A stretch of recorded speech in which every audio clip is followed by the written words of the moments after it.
ದಾವಣಗೆರೆ ಜಿಲ್ಲೆ ಹೊನ್ನಾಳಿ ತಾಲೂಕು MP ರೇಣುಕಾಚಾರ್ಯರ ನೇತೃತ್ವದಲ್ಲಿ ತಾಲೂಕಿಂದ ಸುಮಾರು 300ರಿಂದ 400 ಜನ ಕಾರ್ಯಕರ್ತರು ಈ ಒಂದು ಪಾದಯಾತ್ರೆ ಕಾರ್ಯಕ್ರಮದಲ್ಲಿ ಭಾಗವಹಿಸಿದ್ದೇವೆ.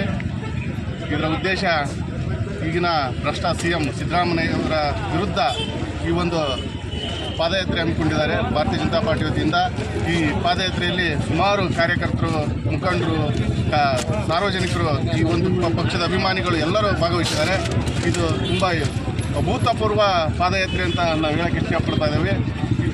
ಇಂಥ ಪಾದಯಾತ್ರೆ ನಾವು ಇದೇ ಪ್ರಥಮ ಬಾರಿಗೆ ಅಂತ ಹೇಳಿದ್ರೆ ತಪ್ಪಾಗಲಾರದು. ಈ ಭ್ರಷ್ಟ ಕಾಂಗ್ರೆಸ್ ಸರ್ಕಾರವನ್ನು ಕಿತ್ತೊಯ್ಯೋ ತನಕ ಯಾವುದೇ ಕಾರಣಕ್ಕೂ ನಮ್ಮ ನಾಯಕರುಗಳು ಹಿಂಜರಿಯಲ್ಲ. ಈ ಹೋರಾಟ ಪ್ರತಿಭಟನೆ ಮುಂದುವರಿತೈತಿ. 100ಕ್ಕೆ 100 ಈ ಒಂದು ಕಾರ್ಯಕ್ರಮ ಯಶಸ್ಸಾಗುತ್ತೆ. ಇನ್ನು ಭಾಳ ಅಂದರೆ 3ರಿಂದ 4 ದಿವಸದೊಳಗೆ ಸಿದ್ದರಾಮಯ್ಯವರು ರಾಜೀನಾಮೆ ಕೊಟ್ಟೇ ಕೊಡ್ತಾರೆ ಅಂತ ಹೇಳಿ ಇದೆ. 100ಕ್ಕೆ 100 ಅವರ ಭ್ರಷ್ಟ ಕರ್ಮಕಾಂಡಕ್ಕೆ ಜನ ಮತ ಹಾಕಿ ಇಲ್ಲಿಗೆ ಯಾಕಾರ ನಾವು ಮತ ಹಾಕಿದ್ದೇವಪ್ಪ ಅನ್ನೋ ಒಂದು ಮಟ್ಟಕ್ಕೆ ಬಂದಿದ್ದಾರೆ. ಈ ಒಂದು ಕಾರ್ಯಕ್ರಮ ಯಶಸ್ವಿಯಾಗುತ್ತೆ, ನಮ್ಮ ಪಕ್ಷಕ್ಕೆ ಗೆಲುವು ಸಿಕ್ಕೇ ಸಿಗುತ್ತೆ ಅಂತ ಹೇಳಕ್ಕೆ ಸರ್. ನಿಮ್ಮ ಹೋರಾಟಕ್ಕೆ ಯಶಸ್ಸು ಸಿಗುತ್ತಾ ಅಂತ? 100ಕ್ಕೆ 100 ಸಿಗುತ್ತೆ.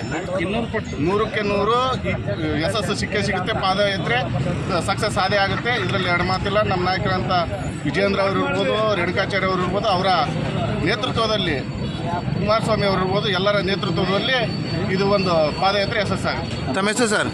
ನನ್ನ ಹೆಸರು ನಾಗರಾಜ್ ಅಂತ ಹೇಳಿ, ಹೊನ್ನಾಳಿ ತಾಲೂಕು ಕರಕೆರೆ ಗ್ರಾಮ.